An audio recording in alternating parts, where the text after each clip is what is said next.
మనం ప్రభు సన్నిధిలో రెండు వర్తమానాలు వింటాం. ఒకటి ఆరాధన వర్తమానం అంటాం, రెండోది బలవర్తమానం అంటాం. రెండు ప్రాముఖ్యమైన వర్తమానాలే. రెండిట్లో ఏది ముఖ్యమైన వర్తమానం అండి అంటే ఏది ముఖ్యం? రెండు ముఖ్యమే, ఎందుకంటే రెండు దేవుని వాక్యమే కాబట్టి. బలవర్తమానాన్ని ఎంత శ్రద్ధగా వింటామో అంత శ్రద్ధగానే ఆరాధన వర్తమానం కూడా మనము వినాలి. ఆరాధన వర్తమానం యొక్క స్పెషాలిటీ ఏంటండి అని అంటే, ఆరాధన వర్తమానంలో మనము దేవుని గురించి ఉన్నతంగా అర్థం చేసుకుంటాం.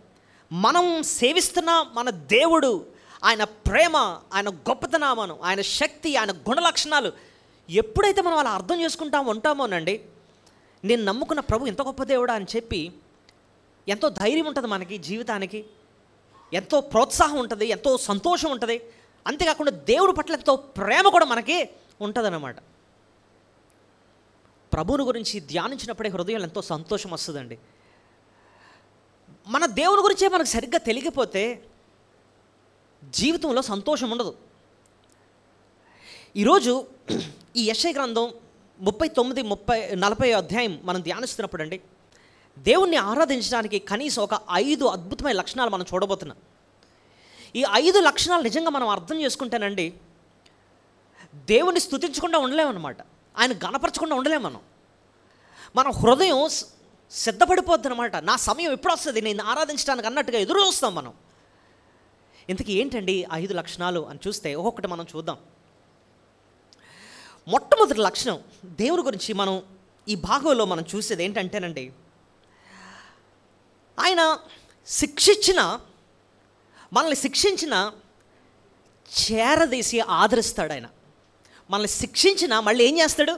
చేరదీసి ఆదరిస్తాడు, శిక్షిస్తాడు. ఇప్పుడు మనమే తల్లిదండ్రులు బిడ్డలను ఏం చేస్తాం?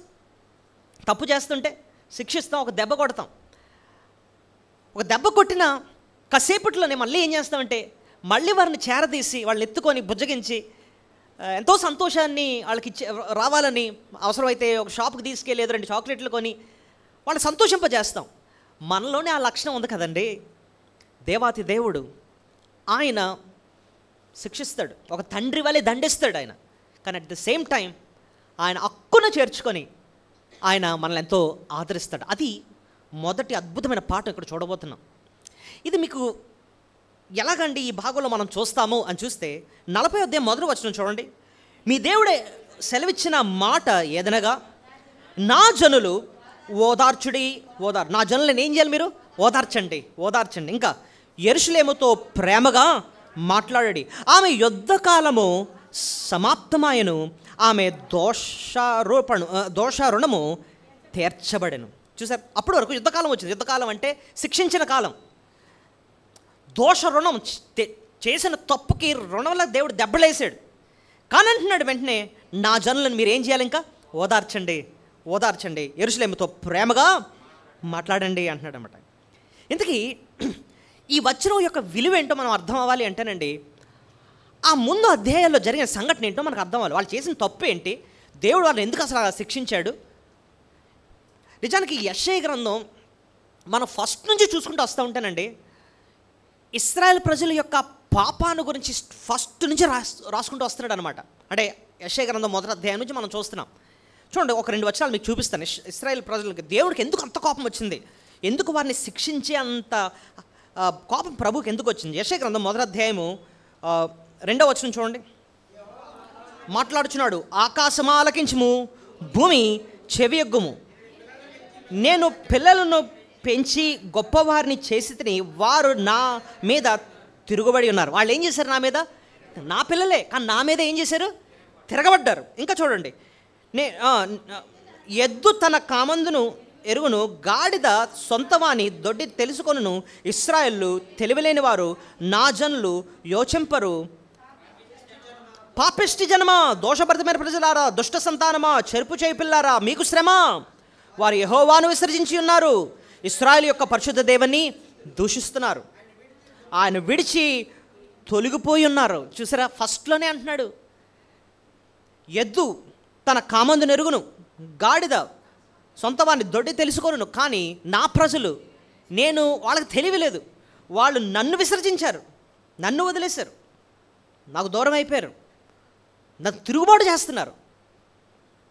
తిరుగుబాటు చేయడం అంటే ఇప్పుడు చూడండి, నా పిల్లలు మన మీదే తిరగబడుతున్నారు అనుకోండి, వాళ్ళు చెప్తూ ఉంటే మనకు చెయ్యి ఎత్తడం లేకపోతే కాలు ఎత్తడం ఇలా అంటూ ఉంటే తల్లిదండ్రులతో బాధతో అంటారు, ఏమంటే నా మీద తిరగబడుతున్నాడండి, నా మీద చేయి చేసుకుంటున్నాడండి అంటూ ఉంటారు చూసారా. అలాగంటండి దేవుని మీద ఇశ్రాయేలు ప్రజలు ఏం చేస్తున్నారు? తిరుగుబాటు చేస్తున్నారు. దేవుడు స్టార్టింగ్లోనే ఆ మాట అన్నాడు. ఇంకా 2వ అధ్యాయం 3వ అధ్యాయం అలాగ వెళ్తూ ఉంటే ఒకనొక స్టేజ్కి వచ్చినప్పటికీ వీళ్ళ పాపం పెట్టిరేగిపోద్ది అన్నమాట. ఇంకా 40వ అధ్యాయంకి వచ్చినప్పటికీ శిక్ష అంటే 39, 38కి వచ్చినప్పటికీ శిక్ష విధిస్తాడు దేవుడు, భయంకరమైన శిక్ష అనమాట. ఎలాగో మీకు అర్థం చేయిస్తాను. 38వ అధ్యాయంలో ఏం చేస్తాడంటేనండి, దేవుడు హిజ్కియాకి మేలు చేస్తాడు. ఏ మేలు ఎవరైనా చెప్పగలరా? ఆయనకి మరణకరమైన రోగం వస్తుంది హిజ్కియాకి కదండి. మరణకరమైన రోగం వచ్చినప్పుడు ప్రార్థన చేస్తాడు. ప్రార్థన చేసినప్పుడు దేవుడు ఆయన జ్ఞాపకం చేసుకొని నీ ప్రార్థన వినబడింది అని చెప్పి 15 సంవత్సరాలు ఆయనకు ఆశను పొడిస్తాడు. అది మంచి విషయమే కదా చెప్పండి. ఇప్పుడు ఎవరికన్నా అనారోగ్య పరిస్థితి వచ్చి చావు బతుకుల్లోకి వెళ్ళిపోతున్నప్పుడు, ఇంకా చావు అంచులకు వెళ్తున్నప్పుడు దేవుడు జ్ఞాపకం చేసుకొని మళ్ళీ లేవనెత్తి ఆయుష్నిస్తున్నా అని చెప్పి ఒక 15 సంవత్సరాలు ఆయుష్ ఇచ్చాడు అనుకోండి, అది ఎంత కృతజ్ఞత ఉండాలి చెప్పండి అసలు. అది ఇక్కడ దేవుడు చేస్తున్నాడు. చూడండి 38వ అధ్యాయం చూడండి ఒకసారి, యెషయా గ్రంథం 38.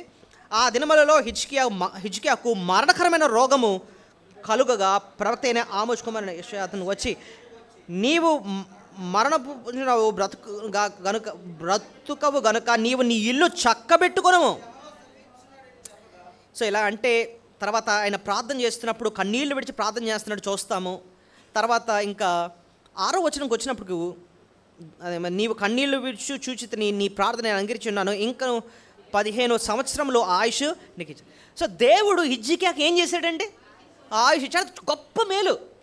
అసలు ఎంత కృతజ్ఞతతో బ్రతికి అసలు ఆ 15 సంవత్సరాలు కూడా దేవునికి తన జీవితాన్ని అంకితం చేసుకొని, యేసయ్య నువ్వు నాకు ఇంత ఆయుష్నిచ్చావు, నీ కోసం బ్రతుకుతానని చెప్పి ఆయన కోసం బ్రతకాల్సింది. అసలు అదంతా మర్చిపోయాడండి. దేవుడు చేసిన మేలు అంతటిని ఏం చేశాడు? మర్చిపోయాడు. మర్చిపోయి 39వ అధ్యాయంకి వచ్చినప్పటికీ దేవుణ్ణి వదిలేసి అన్యుడితో సహవాసం చేయడం మొదలుపెట్టాడు. ఎక్కడ రాస్తుంది చూడండి, 39వ అధ్యాయం 1వ వచనం. ఆ కాలమందు బబులోను రాజును బలదాను కుమారుడైన మెరోదక్బలదాను హిజ్కియా రోగి అయి బాగా సంగతి విని పత్రికలో కానుకను అతనికి యొద్దకు పంపగా, హిజ్కియా దూతలు వచ్చిన మాట విని వారిని లోపలికి రప్పించి తన ఇంటనేమి రాజ్యమందేమి కలిగిన సమస్త వస్తువుల్లో దానిని మరుగు చేయక తన పదార్థములు గల కొట్లను, వెండి బంగారములు, గంధ వర్గములను, పరిమళ తైలములను, ఆయుధశాలను, తన పదార్థముల్లోనున్న సమస్తమును వారికి చూపించెను. పిమ్మట ప్రవక్త అయిన యెషయా ఆగండి. ఇక్కడ వరకు ఏం జరిగింది? దేవుని పక్కన పెట్టాడు. ఒకరితో ఫ్రెండ్షిప్ మొదలైంది. ఎవడు? బబులోను రాజు యొక్క కుమారుడు. అతని పేరు ఏదో రాస్తుంది, మెరోదక్బలదాను అన్న ఆయన. హిజ్కియా బాగుపడాడన్న సంగతి అతనికి తెలిసిపోయింది. అతనికి ఎందుకు తెలిసిందంటే అడిగి చెప్పాడు అనమాట, నాకు అనారోగ్యం వచ్చింది, నేను బాగుపడిపోయానని చెప్పి అతను చెప్తే వాడేమో వచ్చేసాడట. మనుషులు పట్టుకొని వస్తే ఇంట్లోకి తీసుకెళ్ళి ఇంట్లో ఉన్న ప్రతి వస్తువును కూడా, ఆస్తుల్ని, అతనికి ఉన్నవన్నీ కూడా, సైన్యాన్ని అన్నీ కూడా చూపిస్తున్నాడంట. ఎవరికి? ఆ బబులోను రాజుకి. ఎందుకంటే చూపిస్తున్నాడు అని అంటే ఎందుకు తెలుసా? ఆడితో ఫ్రెండ్షిప్ పెరగాలని. అంతే కదండి, ఆడితో ఫ్రెండ్షిప్. ఇప్పుడు చూడండి, చాలామంది గొప్పలు చెప్పుకుంటూ ఉంటారు. ఎందుకంటే ఆ గొప్పడితో స్నేహము చేయాలండి. ఏమండి బెంచ్ కొన్నానండి అంట. నాకు కూడా బెంచ్ ఉందండి. అయితే మీరు బెంచ్, నేను బెంచ్, మన ఇద్దరం ఫ్రెండ్స్. మాకు డూప్లెక్స్ హౌస్ ఉంది, మీకు ఒక డూప్లెక్స్ హౌస్ ఉంది, కాబట్టి మీరు నేను ఫ్రెండ్స్. మీరు అమెరికా వెళ్ళి వచ్చారు, నేను అమెరికా వెళ్ళి వచ్చాను, కాబట్టి మన ఇద్దరం అంటే ఈ గొప్పలు. ఎందుకంటే ఆ గొప్పడితో ఏం చేయాలి మనం? ఫ్రెండ్షిప్ అనమాట. దేవుడిని వదిలేసి, అరే నీకు ఈ 15 సంవత్సరాలు ఆయుష్ ఎవరిచ్చారు నీకు? దేవుడిస్తే దేవునితో సహవాసం చేస్తూ దేవునిలో ఆనందించకుండా నువ్వు ఆడితో సహవాసం చేస్తావా నువ్వు? దేవునికి ఎంత మండిపోద్దో ఆలోచించండి. నాకు ఈ వచనాలు చదువుతూ ఉంటే నా జీవితం అలా కనపడుతుందండి. దేవుడు నాకు ఆయుష్ ఇచ్చాడు, నేను ఆయనతో సహవాసం చేస్తున్నానా, పనికిమా నేను లోకస్తులతో సహవాసం చేస్తున్నానా ప్రశ్న నాకు వచ్చిందనమాట. ఇంకా చూడండి, అలాగే వెళ్తుంటే 3వ వచనానికి వచ్చినప్పుడు యెషయా డైరెక్ట్గా క్వశ్చన్ అడుగుతారు. చూడండి, పిమ్మట ప్రవక్త అయిన యెషయా రాజైన హిజ్కియా వద్దకు వచ్చి, ఆ మనుషులు ఏమనరి, నీ వద్దకు ఎక్కడి నుంచి వచ్చారు? చూడండి, ఇక్కడ పాయింట్ ఏంటంటే దేవుడు హిజ్కియా జీవితంలో ఉన్న ఆ స్నేహితుల గురించి అడుగుతున్నాడు. వాళ్ళు ఏమన్నారు, వాళ్ళు ఎక్కడి నుంచి వచ్చారు, వాళ్ళు ఎవరు అసలు అని చెప్పి అడుగుతున్నాడు అన్నమాట. మన జీవితంలో ఏ ఫ్రెండ్స్ అన్న అవిశ్వాసులు ఎక్కువైపోతే దేవుడు నిన్ను నన్ను కూడా ఖచ్చితంగా ప్రశ్నిస్తాడు. వాళ్ళెవరు, వాళ్ళు ఎందుకు నీ జీవితంలో అంత ఎక్కువైపోతున్నారు, ఎందుకు అంత క్లోజ్ అయిపోతున్నారు వాళ్ళని చెప్పి దేవుడు నిన్ను నన్ను కూడా ఖచ్చితంగా అడుగుతాడు అనమాట. సో హిజ్కియా ఏం చేస్తున్నాడు, అడుగుతున్నాడు, ఎవరాళ్ళు, నీ ఇంట్లో ఎందుకుంటున్నారు, నీతో ఎందుకు అంత క్లోజ్ అయిపోతున్నారు, ఆయుష్ ఇచ్చింది నేను కదా, నువ్వు నాతో సహవాసం చేయకుండా వాళ్ళతో సహవాసం చేస్తున్నావేంటి, ఏంటంటే చూపించావు వాళ్ళకి అని అంటే అప్పుడు మళ్ళీ పెద్ద లిస్ట్ చెప్తాడు. నేను మొత్తం అన్నీ చూపించాను అని చెప్పి చూడండి, ఎక్కడి నుంచి 4వ వచనం చూడండి. నీ ఇంట ఉన్నవారేమి చూచి, నీ ఇంట వారు ఏమి చూచున్నారని అడుగగా హిజ్కియా, నా పదార్థములలో దేనిని మరుగు చేయక నా ఇంటనున్న సమస్తమును నేను వారికి చూపించాను. నా ఇంట్లో ఉన్న ప్రతీది నేనేం చేసిన వాళ్ళకి చూపించాను. ఎందుకు చూపించామంటే వాళ్ళతో నీకేం కావాలి, స్నేహం, ఫ్రెండ్షిప్ కావాలి. ఇదిగో నేను మొన్న కొత్తగా రీసెంట్గా ఇది కొన్నానండి, చూడండి, మీరు కూడా చూడండి, ఇది సంపాదించానండి, ఇది కూడా మీరు చూడండి. ఎందుకంటే వాళ్ళతో నీకు బాగా స్నేహము కావాలి. దేవునితో స్నేహం వద్దంట, అంతేనండి. దేవునికి ఎంత కోపం అంటే ఆయనకున్నంత సహనం ఎవరికి ఉండదు, అలాంటి ఆయనకి ఎంత కోపం వచ్చిందంటే కొన్ని కఠినమైన శిక్షలు ఇక్కడ పలుకుతాడు హిజ్కియా మీద. ఏంటో మీరు చూడండి 5వ వచనం నుంచి. అంతటా యెషయా హిజ్కియాతో ఇట్లా, నేను యెహోవా సెలవిచ్చిన మాట వినుము, రాబో దినముల్లో ఏమీ మిగలకుండా నీ ఇంటనున్న సమస్తమును నేటి వరకు నీ పితరులు కూర్చి దాచిపెట్టినది అంతయు బబులోను పట్టణమునకు ఎత్తుకొని పోవద్దని సైనిక అధిపతి యెహోవా సెలవిచ్చాడు. గో, నీకు ఒక శిక్ష ఇస్తున్నాను, ఏంటంటే నువ్వు సంపాదించి వాళ్ళందరికీ చూపించి వాళ్ళతో తెగ స్నేహాలు ఎక్కువైపోతున్నాయి కదా, నీదంతా తీసేస్తాను అంటున్నాడు. నీకు అసలు అవన్నీ ఇచ్చింది ఎవరు, దేవుడిచ్చాడు కదా. ఆ దేవుడిచ్చిన బట్టి ఆయనకు కృతజ్ఞతగా ఉండకుండా ఆయనతో సహవాసం చేయకుండా ఏళ్ళతో ఫ్రెండ్షిప్లు ఎక్కువైపోతున్నాయి అని చెప్పి దేవుడు ఒకటే అన్నాడు, నీకు ఇచ్చింది అంత నేను తీసేసుకుంటాను, నీకేది ఉండదు అన్నాడు. అంతేకాదు, ఇంకా భయంకరమైన మాట ఏంటో చూడండి ఇప్పుడు 7వ వచనం. మరియు నీ గర్భమందు పుట్టినది నీ పుత్ర సంతానం బబులోను రాజు నగరకునందున నపంసుకులుగా చేయుటికై వారు తీసుకొని పోవుదురు. ఎక్కడ తీసుకెళ్ళిపోతాడట, బబులోను తీసుకెళ్ళిపోయి ఎలా మార్చేస్తాడట. అది ఆ డేంజర్ ఏంటండి, నపంసుకులుగా చేసేయడం అంటే అర్థం ఏంటి, ఇంకా సంతానం లేకుండా చేస్తాడనమాట. ఇంకా వాళ్ళకి ఇంకా సంతానం ఉండదు, దాంతో ఎండ్ అనమాట, నీకు ఇంకా సంతానం పుట్టరు. ఇంకా అది అసలు వినడానికి భయంకరంగా ఉంది. అలాంటి శిక్ష వస్తుంది నీకు అని అన్నాడు దేవుడు. అంతా మొదలు పెట్టేశాడు, శిక్ష అయిపోయింది. బబులోను రాజు వచ్చాడు, పీక్కొని వెళ్ళిపోయాడు. అయితే దెబ్బలు పడుతున్నాయి. తండ్రి కదా శిక్షించాడు వాళ్ళు చేసిన పాపాన్ని బట్టి, కానీ తండ్రి తన కుమారుల ఎడల జాలి పడతాడు. 40వ అధ్యాయంకి వచ్చినప్పటికి అంత కఠినంగా శిక్షణ ఆ తండ్రే ఏం చేస్తున్నాడంటే, ఇప్పుడు చూడండి, మీ దేవుడు సెలవిచ్చిన మాట ఏదనగా నా జలను ఓదార్చుడి. దేవుడు అండి మనల్ని ఓదార్చే దేవుడు. ఎవరైనా ఓదార్చే దేవుడు, ప్రేమగా మాట్లాడే దేవుడు. నెక్స్ట్ మాట అంటున్నాడు చూడండి, యెరూషలేముతో ప్రేమగా కఠినంగా మాట్లాడే దేవుడు, కఠినంగా శిక్షించిన దేవుడే ఇక్కడికి వచ్చి ప్రేమగా మాట్లాడుతున్నాడు, ఓదార్చున్నాడు. ఇంకో మాట అంటున్నాడు చూడండి, నా జనులను ఓదార్చుడి. నా జనులు అంటున్నాడు. ఆ మాట చూసారా, నా జనులు అంటే అర్థం ఏంటి, వాళ్ళు ఎంత శిక్షణ ఇచ్చినా వాళ్ళు నాకెవరు, వాళ్ళు నా జనులు, నా బిడ్డలు. చూడండి, నా కొడుకే అంటాం చూసారా మనం మన బిడ్డలని. అలాగే దేవుడు ఇంకా నువ్వు నా బిడ్డవు, నువ్వు కొట్టాను, నేను శిక్షించాను, నీ తప్పు తెలుసుకుంటావని నేను శిక్షించాను, అయితే నేను నిన్నేం చేస్తున్నానంటే ఓదార్చుతున్నాను, మళ్ళీ చేర్చుకుంటున్నాను. కోపించిన ఆయన కరుణ చూపించే దేవుడు అండి. దేవుడు కరుణ చూపిస్తే అసలు నిజంగా ఇది అర్థం చేసుకుంటేనండి దేవుని మనం స్తుతించకుండా ఉండలేం. మన జీవితంలో కూడానండి దేవుడు ఒక్కొక్కసారి కఠినంగా ఉంటాడు, చాలా శ్రమ ఒప్పుకుంటాడు మన జీవితంలో. కానీ ఒక టైం వస్తుంది అదే దేవుడు మనల్ని మళ్ళీ ఓదార్స్తాడు అన్నమాట, జ్ఞాపకం చేసుకుంటాడు. నేను ఈ విషయాన్ని మొదటి పేతురు చెప్తున్నప్పుడు చెప్పాను. ఏంటంటే మన జీవితంలో ఒక సీజన్ ఉంటుంది, ఒక కాలం ఉంటుంది. ఆ కాలం ఏంటంటే దేవుడు కష్టకాలాన్ని ఒప్పుకుంటాడు మన జీవితంలో. ఏ కాలం అది? ఎందుకు? మనల్ని సరిచేయడానికి, మన తప్పులు సరిచేయడం. ఆ టైంలో మనకి మేళ్ళు జరగడం కాదు, ఏం జరుగుతూ ఉంటుంది? శిక్ష ఉంటుంది. కానీ అది ఎక్కువ కాలం ఉండదు, కొంతకాలం. అయితే ఆ టైం వచ్చిన తర్వాత దేవుడే మళ్ళీ మనల్ని జ్ఞాపకం చేసుకుంటాడు, మళ్ళీ ఆయనే మనల్ని హెచ్చిస్తాడు, ఆ కష్టం నుంచి మనల్ని ఏం చేస్తాడు? విడిపిస్తాడు. మీకే చూపిస్తాను చూడు ఒకసారి. మొదటి పేతురు మొదటి అధ్యాయము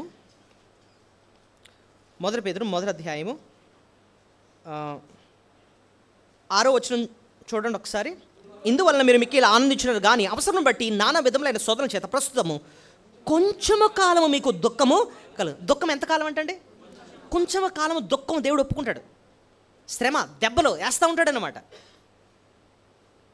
అయితే ఆ మాట ఇంకో దగ్గర కూడా రాసి ఉంటుంది. మొదటి పేతురు 5వ అధ్యాయము 10వ వచనం. ఇక్కడ కూడా కొంచెము కాలము అన్న మాట ఉంటుంది.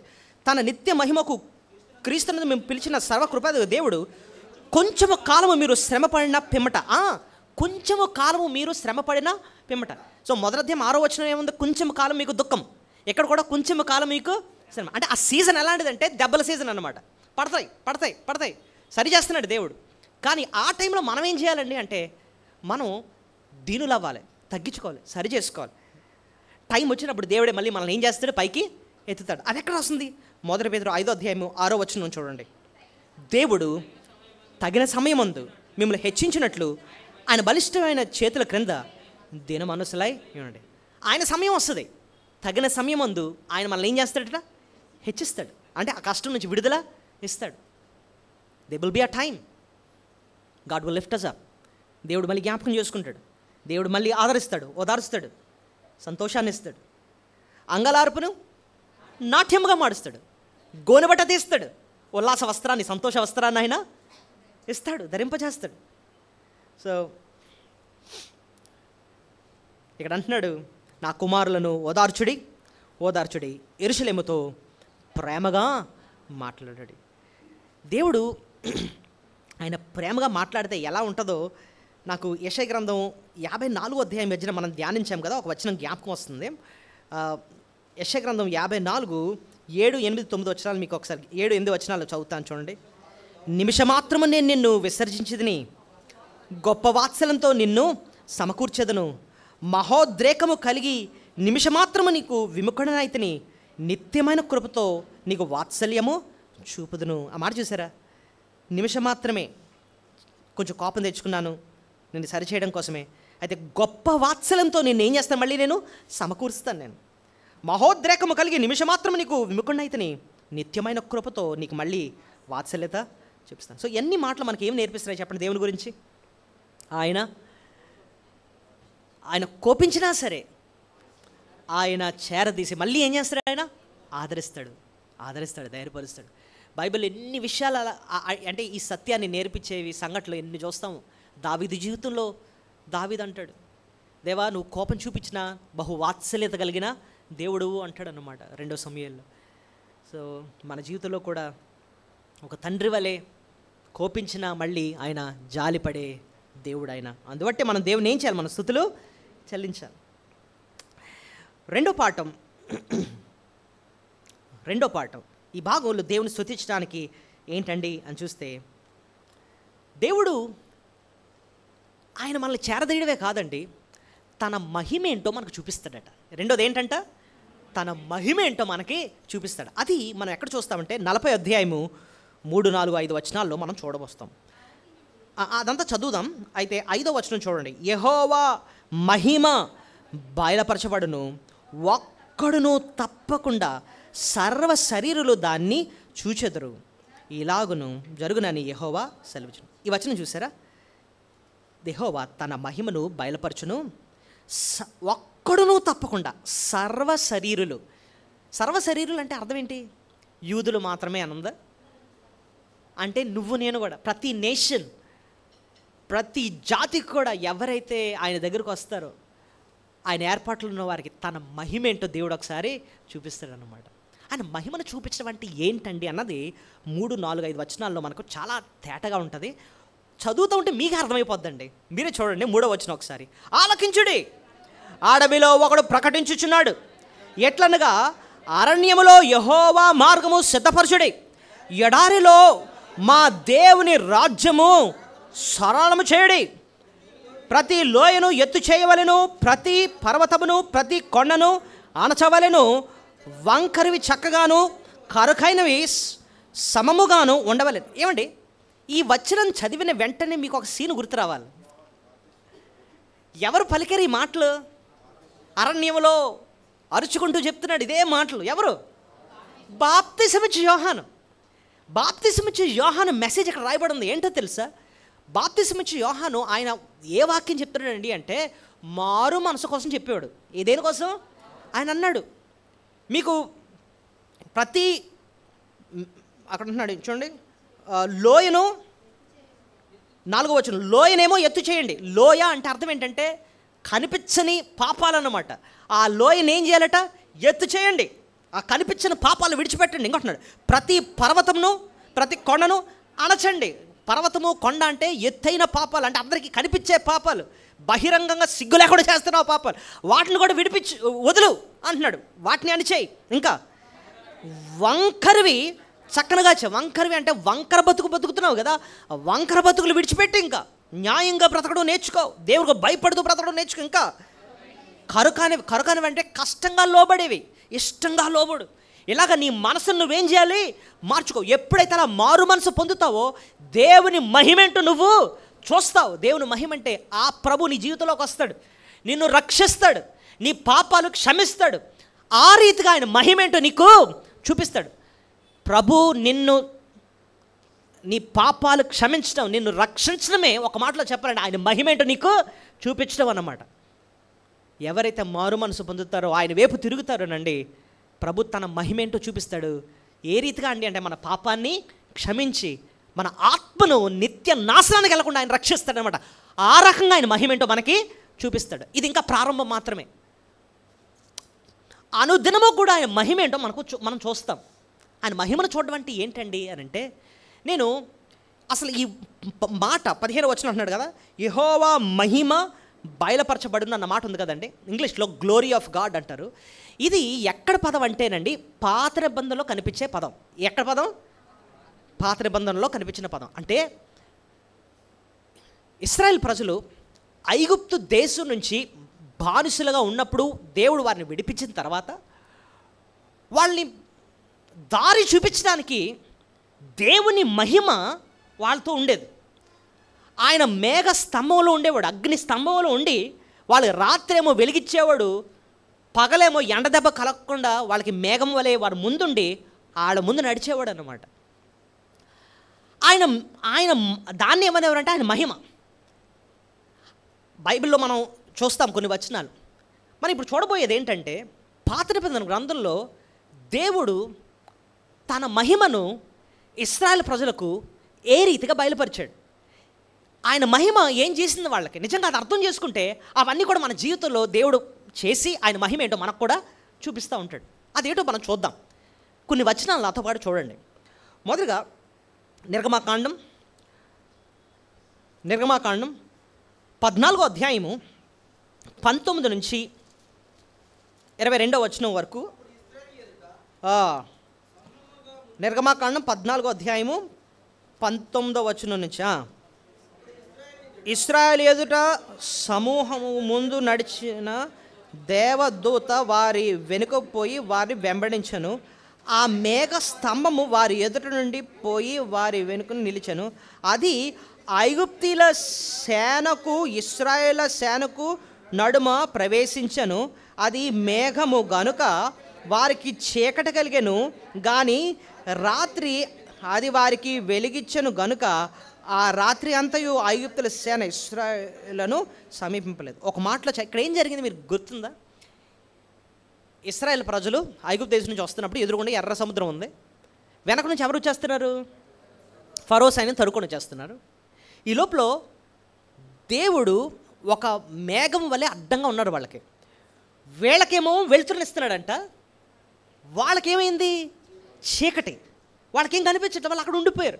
ఈ లోపల ఎర్ర సముద్రాన్ని పాయలు చేసి వీరిని దాటించేశాడనమాట దేవుడు. తర్వాత ఆయన మేఘాన్ని ఎత్తేస్తాడు. ఈ లోపల వాళ్ళకి ఎదురుగుండా ఆరిన నేల కనబడితే వాళ్ళేమో ముందుకెళ్ళిపోయారు. అంతే, నేలని కలిపేసి వాళ్ళందరినీ కూడా హతమ చేశాడు దేవుడు. అక్కడ జరిగింది ఏంటంటే వాళ్ళ పక్షా నుండి దేవుడు పోరాడాడు. వాళ్ళ పక్షా నుండి ఏం చేశాడు? పోరాడాడు అన్నమాట. సో దేవుని మహిమ మనతో ఉన్నాడు అంటే మనతో ఉన్నది అంటే అర్థం ఏంటంటే దేవుడు మన పక్షా నుండి పోరాడతాడు మన శత్రువులతో. అది రక్షించడమే కాదండి, అనుదినము కూడా మన శత్రువులతో ఆయన ఏం చేస్తాడు? పోరాడదు. మనల్ని కాపాడుతూ ఉంటాడు, మన శత్రువులతో ఆయన ఏం చేస్తాడు? పోరాడదు. అది కూడా అర్థమైంది మనకి. ఇంకేంటండి ఆయన మహిమ మనకు తోడుగా ఉంటే అర్థం ఏంటి అండి అంటే, ఇంకా నిర్గమాకాండంలో ఇంకోటి చూద్దాం. 16వ అధ్యాయం 10వ వచనం. నిర్గమాకాండం 16:10. నిర్గమాకాండం 16:10. అహరోను ఇశ్రాయేలీల సర్వ సమాజముతో మాట్లాడుచుండగా వారు అరణ్యము వైపు చూచిరి. అప్పుడు యెహోవా మహిమ ఆ మేఘములో వారికి కనబడెను. ఇప్పుడు ఇక్కడ మీరు చూస్తే వీళ్ళకేమో పూరేడు పెట్టలు, మన్నా ఇవన్నీ కూడా ఇస్తాడనమాట. సో వాళ్ళని పోషిస్తాడు. దేవుని మహిమ వారికి తోడుగా ఉండి వారిని ఏం చేశాడు? ఇశ్రాయేల్ ప్రజలకు ఆహారం ఏంటి? మన్నా. అంతేకాకుండా పూరేడు పెట్టలు వచ్చే వాళ్ళకి. సో ఇవన్నీ ఏంటండి అంటే దేవుని మహిమ వారితో ఉండి వారిని పోషించిందనమాట. సో దేవుని మహిమ ఒకటి మనల్ని రక్షిస్తున్నాడు. దేవుని మహిమ మనకు తోడుగా ఉంటే ఇంకేంటంటే మన శత్రువులతో ఆయన ఏం చేస్తున్నాడు? పోరాడుతున్నాడు. దేవుని మహిమ మనకు తోడుగా ఉండడం అంటే అర్థం ఏంటంటే ఆయన మనల్ని ఏం చేస్తాడు? ఇక్కడ పోషిస్తున్నాడు. ఇంకా చూడండి నిర్గమాకాండం 40వ అధ్యాయము 36 నుంచి 38.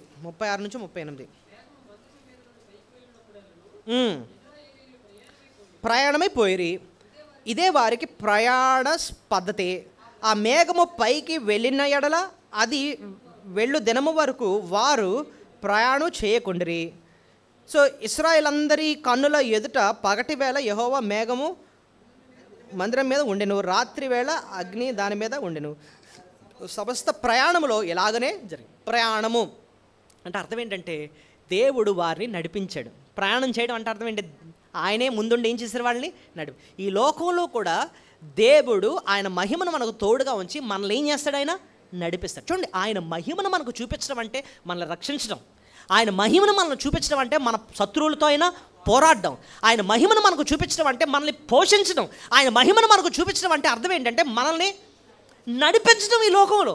అంతేకాదు ఆయన మహిమను మనకు చూపించడం అంటే ఆయన మనల్ని బలపరచడం. ఇది ఎలా చెప్పారండి అంటే మీ అందరికీ తెలిసిన వచనమే. నిర్గమకాండం 33:18 మోషే ఒకటి అడుగుతాడు. ఏమని? అతడు దయచేసి నీ మహిమను నాకు చూపమని. మోషే అడిగిన మాట ఏంటి? దేవా నీ మహిమ ఏంటో నాకు చూపించు. దేవుని మహిమ ఆయన ఎందుకు అడిగాడు? ఇక్కడ మనం చూస్తే కాంటెక్స్ట్ మనకు అర్థం అవ్వాలి. ఆ పైన జరిగింది ఏంటంటేనండి, ఇశ్రాయేల్ ప్రజలు చాలా తిరుగుబాటు చేస్తారు. బంగారు దూడను చేసుకున్నారు. ఏంటండి? బంగారు దూడను చేసుకొని ఏంటి అప్పటికే దేవుడు పదాజ్ఞలు ఇచ్చాడు, సీనాయి పర్వతం మీద దిగాడు, వాళ్ళతో మాట్లాడాడు, వాళ్ళు గడగడగా ఉణుకుపోయారు, అంతా బాగానే ఉంది. ఈ లోపల మోషే కొండెక్కి 40 రోజులు రాలేదని చెప్పి ఈ లోపల ఏం చేసేసారు? కిందన ఆహారాన్ని భయపెట్టేసి మొత్తానికి అందరూ బంగారం తీసుకొచ్చి బంగారు తోడను తయారు చేసేసి నువ్వే మా యెహోవావి, నువ్వే మమ్మల్ని ఐగుప్తు దేశం నుంచి తీసుకొచ్చావని చెప్పి అవమానకరమైన పనులు చేస్తున్నారన్నమాట. అంతేనండి, దేవుని కోపం రగిలిపోయిందనమాట. ఇంకా మోషే అదంతా చూసి దేవా వీళ్ళెంత తిరుగుబాటు మనుషులు, వీళ్ళని నేను నడిపించలేను, వీళ్ళని నడిపించాలంటే నాకు నీ మహిమేంటో నాకు ఒకసారి చూపించు. ఎందుకంటే నువ్వు నన్ను బలపరిస్తే తప్ప, నువ్వు నాకు తోడున్నావని తెలిస్తే తప్ప నాకు ధైర్యం సరిపోదు. నేను ఇన్ని లక్షల మంది నేను ఎలా నడిపించగలను, నన్ను బలపరిచిన ఆయన అని చెప్పి అడుగుతూనే అంటున్నాడు నీ మహిమ నాకు చూపించు. అప్పుడు దేవుడు అంటాడు నా మంచితనం అంతా కూడా నీకు చూపిస్తానని దేవుడు అంటాడు. అప్పుడు మోషేని బలపరుస్తాడు. సో ఒక మాటలో చెప్పాలంటే దేవుని మహిమ మనకు తోడుగా ఉండడం అంటే అర్థం ఏంటంటే ఆయన మనల్ని బలపరచడం. ఆయన మనల్ని ఏం చేస్తాడు? బలపరచడం. మోషే బలహీనమైనప్పుడు దేవుడు ఆయన మహిమను చూపించి ఆయన ఏం చేశాడండి? బలపరిచాడు. ఇప్పుడు చెప్పండి, దేవుడు తన మహిమను మనకు చూపిస్తాడంటే అర్థం ఏంటి? ఎవరైతే మారు మనసు పొందుతారో వాళ్ళని రక్షిస్తాడు. ఇంకా మన పక్షాన్నుండి మన శత్రువులతో పోరాడతాడు. ఇంకా ఆయన మహిమను మనకు తోడుగా ఉంచి ఆయన మనల్ని పోషిస్తాడు. ఇంకా ఆయన మహిమను మనకు తోడుగా ఉంచి మనల్ని నడిపిస్తాడు. ఆయన మహిమను మనకు తోడుగా ఉంచి మనల్ని బలపరుస్తాడు. ఇదండి దాని అర్థం. మనం దేవుణ్ణి స్తుతించేటప్పుడు అండి, దేవా నీ మహిమను నాకు చూపిస్తున్నావు తండ్రి, నన్ను రక్షించావు, నన్ను పోషిస్తున్నావు, నన్ను నడిపిస్తున్నావు, నన్ను కాపాడుతున్నావు, నా శత్రువులతో పోరాడుతున్నావు, నన్ను బలపరుస్తున్నావు, నీ వాక్యం ద్వారా ధైర్యపరుస్తున్నావు, నీ మహిమను ఈ రీతిగా నాకు చూపిస్తున్నందుకే నీకు స్తోత్రాలని చెప్పి దేవుని స్తుతులు చెల్లించాలి. ఇప్పుడు చూడండి, 2 విషయాలు, అద్భుతమైన విషయాలు నేర్చుకున్నాం. ఏనేం నేర్చుకున్నాం చెప్పండి? శిక్షించినా సరే ఏం చేస్తారు? మనల్ని చేరదీసే దేవుడు. అసలు హిజ్కియాను ఎందుకంటే శిక్షించాడు దేవుడు? ఏం చేశాడు ఆయన? 15 సంవత్సరాలు ఆయుషిస్తే దేవునితో సహవాసం చేయడం వదిలేసి అవిశ్వాసులతో వెళ్ళి ఆ బబులోను రాజు కొడుకుతో వెళ్ళి ఏం చేశాడు? సహవాసం చేసి వాడి ఇంటికి తీసుకొచ్చి ఇంట్లో ఉన్నవన్నీ కూడా వాడికి చూపించి వాడితో స్నేహం చేస్తున్నాడు అనమాట. దేవుడు అసలు ఈడెవడాడు? నీ ఇంట్లో ఎందుకున్నాడు? ఎక్కడి నుంచి వచ్చాడు? ఎందుకు ఇవన్నీ ఆడికి చూపిస్తున్నావు? అన్నీ చూపించావా? అన్నీ చూపించాను. ఏదో ఉండదు నీకు, మొత్తం తీసేస్తుంది జాగ్రత్త. సో మనం ఎవరితో సహవాసం చేస్తున్నాం అది కూడా దేవుడు ఒక పాపంగా పరిగణిస్తాడనమాట, శిక్షించే పాపంగా చూస్తాడనమాట. మన సహవాసం అంత జాగ్రత్తగా ఉండాలి. దేవుడు మన ఆయుష్ ఇచ్చింది ఎందుకంటే మనం ఎవరితో సహవాసం చేయడానికి కోసం తెలుసా? ప్రభుతో, ఆయన బిడ్డలతో. నిజమండి, లైఫ్ ఈజ్ వెరీ ప్రెషస్. 1 కొరింథీ 1:9 ఏం రాస్తుంది తెలుసా? మనల్ని ఒక దానికోసం పిలిచాడట. ఏంటి? దేనికోసం? ఆయన కుమారునితో సహవాసం చేయటానికి మనల్ని ఏం చేశాడు? పిలిచాడు. చదవండి మీరు అన్నమాట. 1 కొరింథియన్స్ 1:9, 1 కొరింథీ 1:9.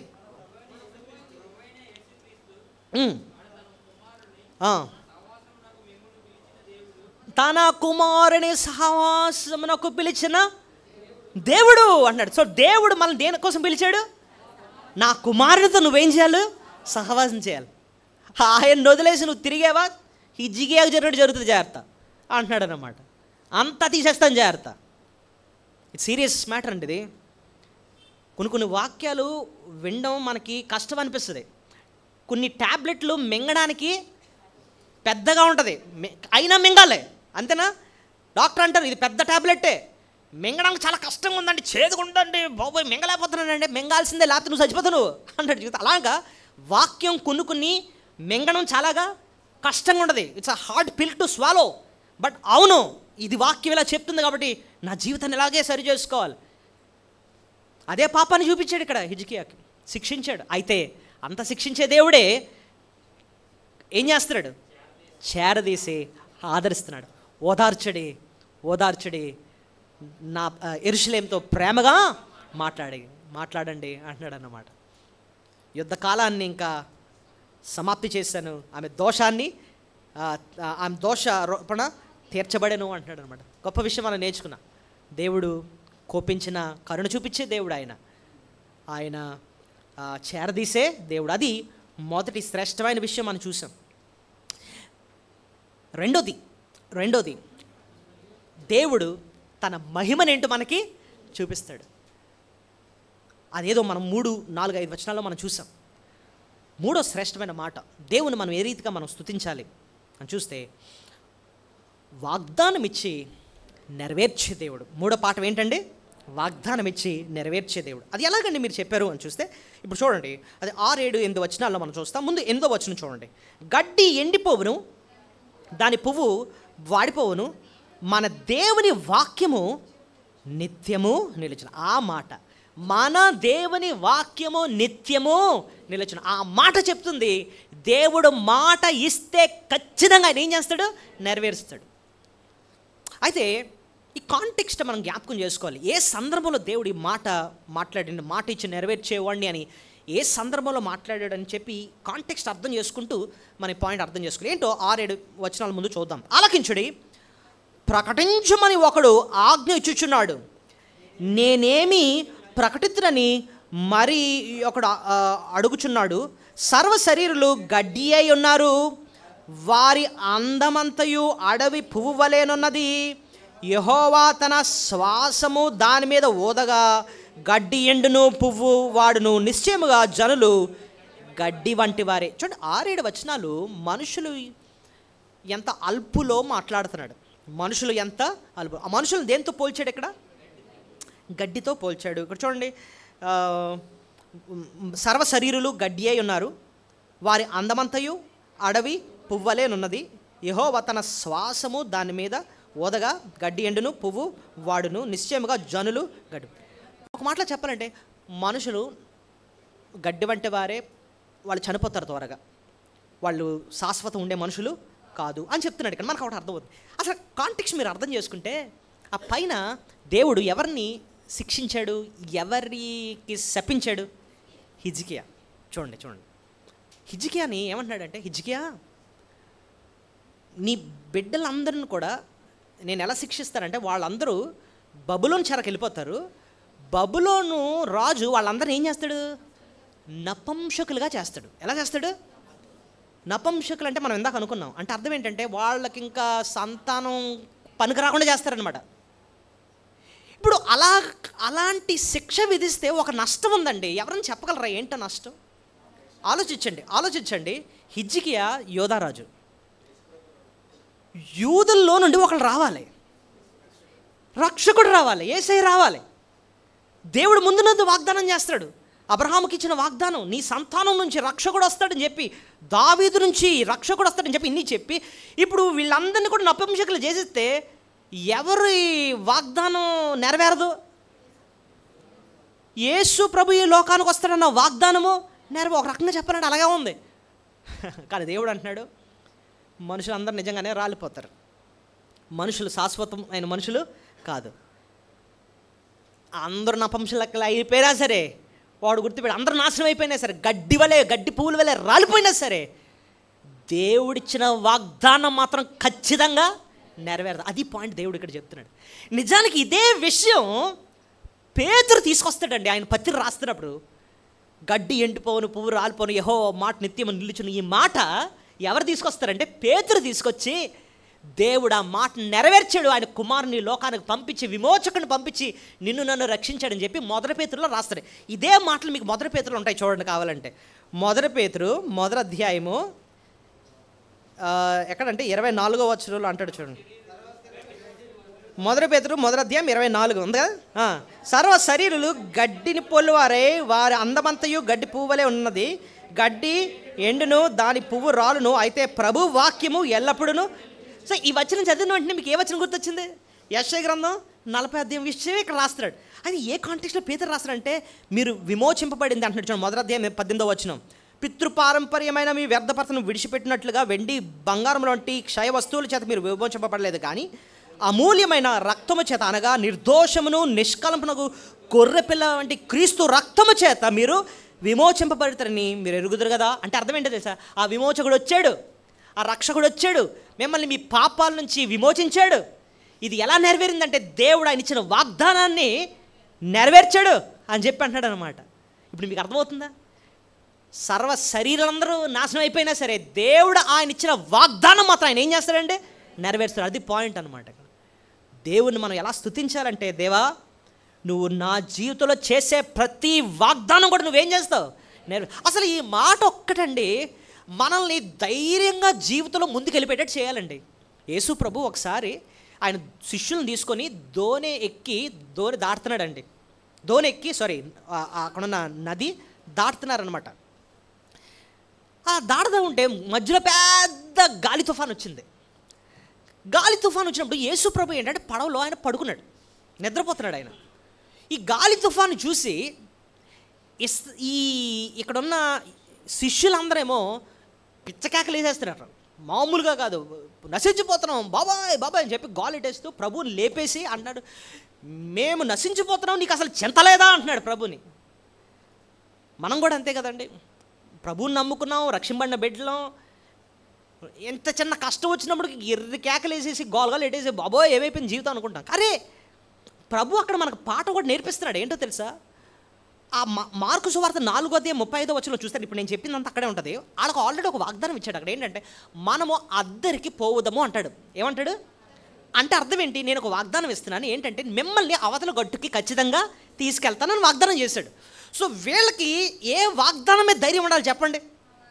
ప్రభు మాట అన్నాడు ఏంటంటే మనల్ని ఖచ్చితంగా అవతలొడ్డికి తీసుకెళ్తాడని వాగ్దానం ఇచ్చాడు. తుఫాన్ రాని ఏమి రాని మనం ఖచ్చితంగా అవతలొడ్డికి వెళ్ళిపోతామని అంత ధైర్యం, అంత నిశ్చయత వాళ్ళకు ఉండాలి. కానీ వాళ్ళకి అది లేక కంగారు అయిపోతున్నారు. అప్పుడు ప్రభు వాళ్ళని చూసి ఒక మాట అంటాడు. మీరే చూడండి, మార్కు సువార్త 4వ అధ్యాయము, మార్కు సువార్త 4వ అధ్యాయము 35వ వచనంలో ఉంటుందండి. ఒకసారి చదవండి 35. ఆ దినమే సాయంకాలం అయినప్పుడు ఆయన అద్దరికి పోవుదమని వారితో చెప్పాను. ఏమన్నాడు ఆయన? అద్దరికి పోవుదాం అంటే అర్థం ఏంటంటే మనం ఖచ్చితంగా అవతల ఒడ్డుకి వెళతాము అని అన్నాడు. అయితే ఈ లోపల వీళ్ళు దోనెక్కారు, తుఫాన్ వచ్చేసింది. వీళ్ళందరూ 38వ వచనంలో చూస్తే వారు ఆయన లేపి, బోధకుడా మేము నశించిపోచున్నాము, నీకు చింత లేదా అని ఆయనతో అనిరి. అందుకు ఆయన లేచి గాలిని గద్దించి, నిశ్శబ్దమై ఊరకొండమని సముద్రముతో చెప్పగా గాలి అణిగి మిక్కిలి నిమ్మళమాయను. అప్పుడు ఆయన, మీరెందుకు భయపడుచున్నారు, మీరెంకనూ నమ్మిక లేదా ఉన్నారా అని వారితో చెప్పాను. మీరెంకనూ నమ్మిక లేక ఉన్నారా అని వారితో చెప్పాను. వారు మిక్కిలి భయపడి, ఈయనెవరో గాలియు సముద్రమును ఇంకను లోబడుచున్నామని కొనతో చెప్పు. సో యేసుప్రభు వాళ్ళకి అక్కడ నేర్పిస్తుంది ఏంటంటే, గాలి తుఫాన్లు వచ్చినా సరే నేను ఎలాగైతే నిశ్చింతగా పడుకున్నానో అంత నిశ్చింతగా పడుకోవాలి మీరు. గాలి తుఫాన్లో ప్రభు ఏం చేశాడు? నిశ్చింతగా పడుకున్నాడు. వీళ్ళేమో ఎరికాకలు వేసేస్తూ ఉంటే ప్రభు నిశ్చింతగా వాళ్ళకు నేర్పిస్తున్నాడు ఏంటంటే, నేను ఇచ్చాను కదా మాట, వాగ్దానం చేశాను కదా అవతలకు తీసుకెళ్తానని. కాబట్టి గాలి తుఫాన్లు వచ్చినా మీరు ఎలా ఉండాలి? నిశ్చింతగా ఉండాలి. నేను మిమ్మల్ని దాటి తీసుకెళ్తాను. అది ప్రభు వాళ్ళకి నేర్పిస్తున్నాడు అనమాట. నిశ్చింతగా ఉండండి. సో వాగ్దానం ఇచ్చి ఆయన ఏం చేస్తాడు? మన జీవితంలో ఆయన ఇచ్చిన వాగ్దానాలు ఏంటో కొంచెం చెప్పండి. మీ జ్ఞాపకున్నవి. నిన్ను విడువను ఎడబాయను. దేవుడు ఎప్పుడు కూడా మనల్ని విడిచిపెట్టాడు. నీ ప్రతి అవసరాన్ని తీరుస్తాను. యేసుక్రీస్తునందు వారికి ఏ శిక్షా విధి లేదు. సమస్తము సమకూర్చి మేలు చేస్తాను. రోమా 8:28, రోమా 8:1. ఇంకా నేను నీ పక్షాన ఉంటానా? వచ్చినవేది కష్టంలో ఉన్నా సరే నా కృప నీకు చాలును అన్నాడు. చాలు కృపను ఆయన మనకి ఇస్తాడు. ఇంకా నా మొర్రపెట్టుము, నేను నీకు ఉత్తరం ఇస్తాను. రహస్యమందు చూచి నీ తండ్రి నీకు ప్రతిఫలం ఇస్తాడు. ఇవన్నీ ఏంటండి? దేవుడు మనకి ఇచ్చిన వాగ్దానం. నేను వస్తాను, మళ్ళీ నేను ఉండే స్థలానికి నిన్ను తీసుకెళ్తాను. ఆయన మనకిచ్చిన వాగ్దానం. యుగ సమాప్తి వరకు సదాకాలం నేను మీతోనే ఉన్నాను. ఆయన ఇచ్చిన వాగ్దానం. శాశ్వతమైన ప్రేమతో నేను నిన్ను ప్రేమించున్నాను, విడువక నీ ఎడల కృప చూపిస్తున్నాను. ఇది ఆయన మనకిచ్చిన వాగ్దానం. ఆయన ప్రేమ ఎప్పటికీ మారదు. నువ్వు మారిపోయినా ఆయన నీ పట్ల చూపించే ప్రేమ మాత్రం ఏమాత్రం మారదు. ఇది ఆయన మనకిచ్చిన వాగ్దానాలు. సో ఇవన్నీ కూడా మనల్ని ఎంతో ధైర్యపరచాలన్నమాట. ఆయన వాగ్దానం ఇచ్చి నెరవేర్చు దేవుడు. 3 విషయాలు నేర్చుకున్నాం. 4వది, ఇంకెందుకంటే మనం ప్రభుని మనం స్తుతించాలి అని అంటే, మన దగ్గరికి ఆయన సువార్తను తీసుకొచ్చాడు. మన దగ్గరికి ఏం చేశాడండి? సువార్తను తీసుకొచ్చాడు. ఈ 3 విషయాలు చెప్పాను. ఏంటండి? కోపించిన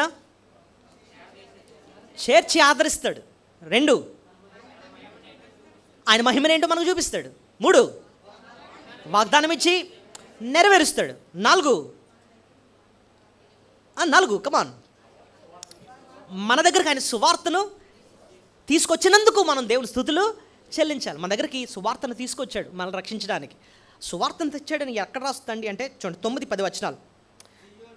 సియోను సువార్త ప్రకటించుచున్నదానా, ఉన్నత పర్వతం ఎక్కుము, యెరూషలేము సువార్త ప్రకటించుచున్నదానా, బలముగా ప్రకటించుము, భయపడక ప్రకటింపుము.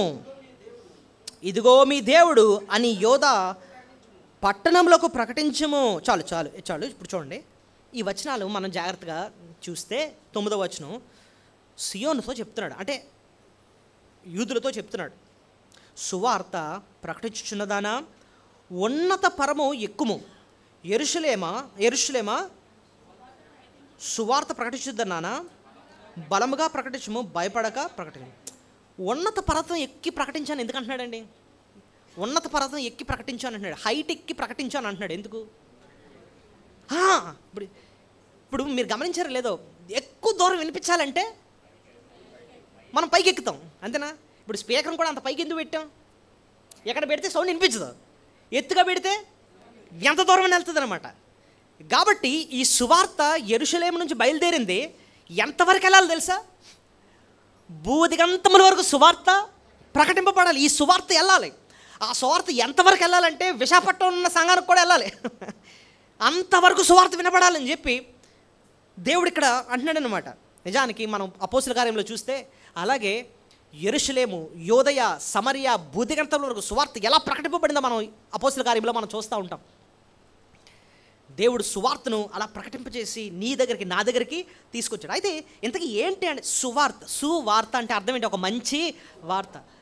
ఏంటండి ఆ మంచి వార్త అని చూస్తే ఇప్పుడు చూడండి 10వ వచనం. ఇదిగో తన బాహువునే తన పక్షమున ఏలుచుండగా ప్రభువగు యెహోవా తానే శక్తి సంపూర్ణుడై ఉన్నాడు. వచ్చును,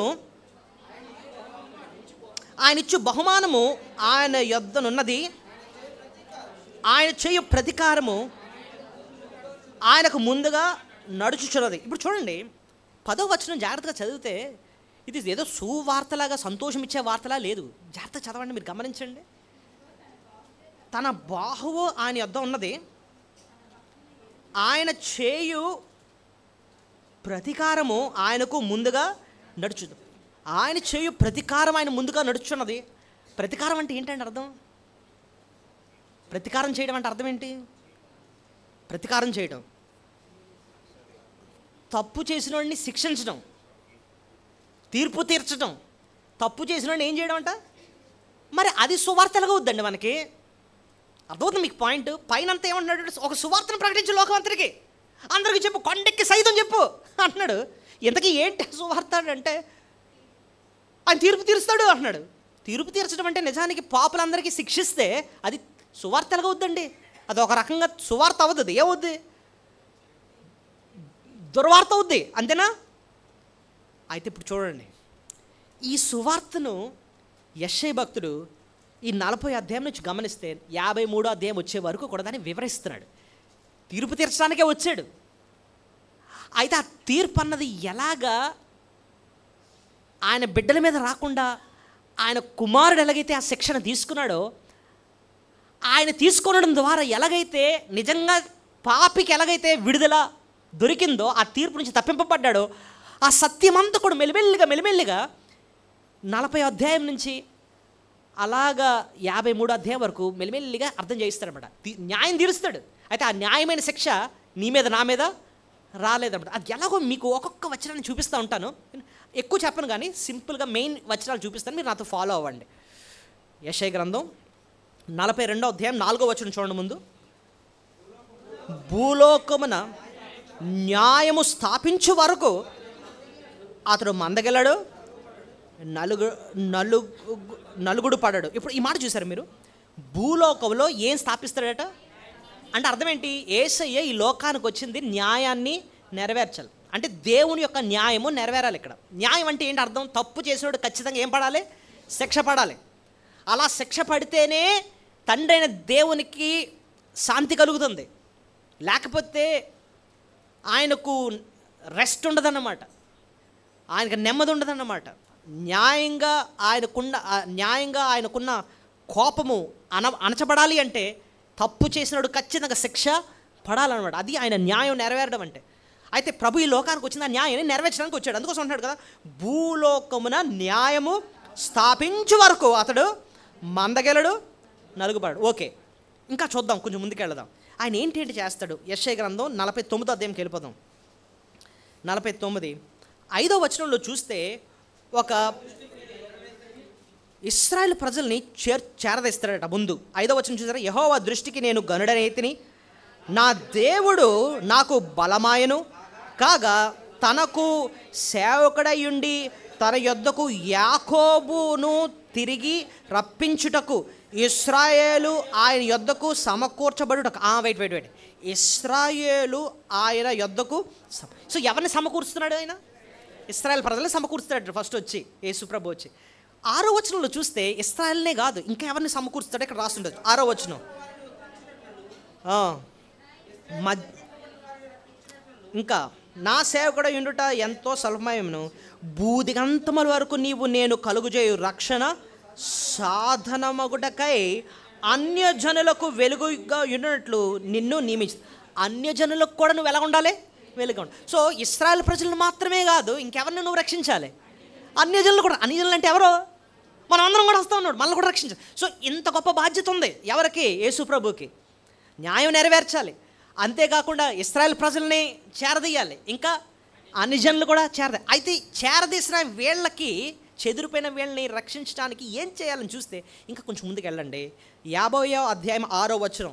ఇంకా కొంచెం మీకు క్లారిటీ వస్తూ ఉంటుంది ఇక్కడ. 50వ అధ్యాయం 6వ వచనం, కొట్టువారికి నా వీపును అప్పగించితిని, వెంట్రుకలు పెరికివేయ వారికి నా చెంపలను అప్పగించితిని, ఉమ్ము వేయ వారికిని అవమానపరచు వారికి నా ముఖమును దాచుకొనలేదు.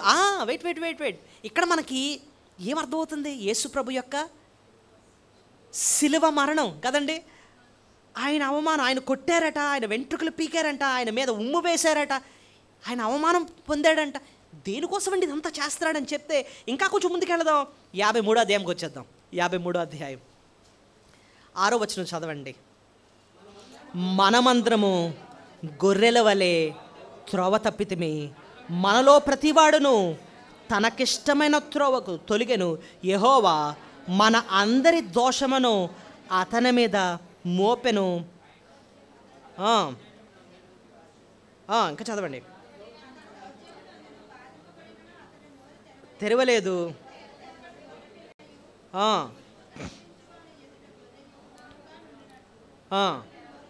నోరు తెరవలేదు. చూడండి, అతడు దౌర్జన్యమునందును బాధింపబడినను అతడు నోరు తెరవలేదు.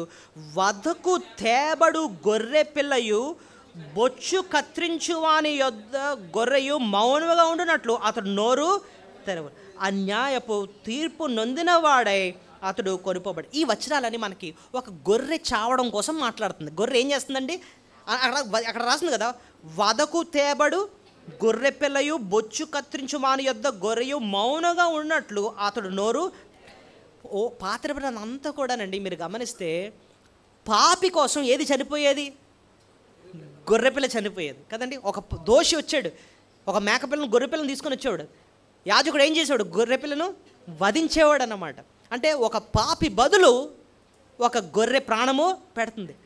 ఒక న్యాయం నెరవేరింది. అసలు న్యాయంగా అయితే పాపి తప్పు చేశాడు కాబట్టి పాపికి శిక్ష పడాలి. పాపి బదులు ఒక గొర్రె ఆ న్యాయమైన శిక్షను తీసుకుంటుంది. నిష్కళంకమైన గొర్రె పిల్ల వలె యేసయ్య మనమందరము గొర్రెల వలె త్రోవ తప్పితిమి, చెదిరిపోతిమి, కానీ మనందరి శిక్ష అన్యాయంగానే ఆయన తీసుకొని ఆయన శిక్షను భరించాడు.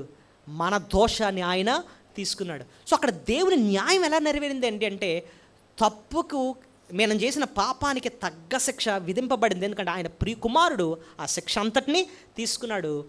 నీకు నాకు విడుదల దొరికింది, పాప క్షమాపణ దొరికింది, నీతిమంతులుగా తీర్చబడ్డాం. అది ఎక్కడ రాస్తుందంటే 11వ వచనం ఉంటుంది చూడండి, 53:11. అతడు తనకు కలిగిన వేదన చూచి తృప్తి పొందెను.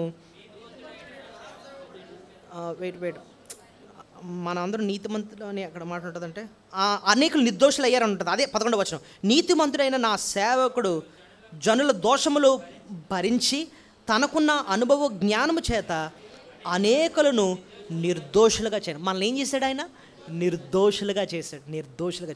సువార్త అంటే ఏంటంటే ఒక దోషి నిర్దోషి అయ్యాడు. చెప్పండి, దోషే కానీ ఏమయ్యాడు? నిర్దోషి అయ్యాడు. యేసు ప్రభు మన కోసం ప్రాణం పెట్టడం ద్వారా, ఆ న్యాయమైన శిక్ష భరించడం ద్వారా నిన్ను తండ్రి నువ్వు నిర్దోషివి అంటున్నాడు. అది సువార్త. అంతేకాదండి, ఇంకా మనకున్న ఆదరణ ఏంటంటే దేవుడే మన కొరకు విజ్ఞాపన చేస్తున్నాడట. 12వ వచనం చివరిని అంటున్నాడు చూడండి, అనేకుల పాపమును భరించుచు తిరుగుబాటు చేసిన వారిని గూర్చి విజ్ఞాపన చేస్తాడు. మన కోసం తండ్రి అయిన దేవుని పక్క నుండి ఎల్లకాలము ప్రభు ఏం చేస్తున్నాడండి? విజ్ఞాపన చేస్తున్నాడు. అదండి మనకు దేవుడిచ్చిన సువార్త. నువ్వు దోషివే, కానీ యేసు ప్రభు నీ కొరకు ఈ లోకానికి వచ్చి నువ్వు పడవలసిన న్యాయమైన ఆ శిక్ష ఆయన భరించి నీకు విడుదల విమోచనిచ్చి నిన్ను నిర్దోషిగా తీర్చి నీతిమంతుడిగా తీర్చి ఆయన బిడ్డగా నిన్ను చేసుకొని నీ కొరకు తండ్రి పక్క నుండి ఆయన విజ్ఞాపన చేస్తాడు. అది ప్రభు నీ కొరకు ఇచ్చిన గొప్ప సువార్త అన్నమాట. దేవా, అలాంటి సువార్త నువ్వు నా దగ్గరికి తీసుకొచ్చావు, అందుబట్టే నీకు స్తోత్రాలని చెప్పి దేవుని మనం ఎంతో స్తుతులు చెల్లించాలి. ఎంత గొప్ప విషయం. ఆఖరిగా ఇంకెందుకంటే మనం ప్రభుని స్తుతించాలి అండి అంటే ఆయనే మనకి కాపరిగా ఉంటాడు. ఆయన మనకి ఎలా ఉంటాడండి? అది ఎలాగో 40:11 వచ్చేద్దాం చూడండి త్వరగా. యెషయా 40:11.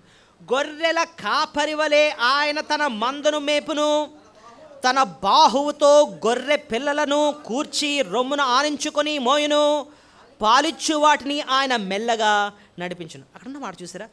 గొర్రెల కాపరి వలె ఆయన తన మందను మేపును, తన బాహువుతో గొర్రె పిల్లలను కూర్చి రొమ్మున ఆనించుకొనును, పాలిచ్చు వాటిని ఆయన మెల్లగా నడిపి. 3 మాటలు ఉన్నాయి. మేపుతాడు,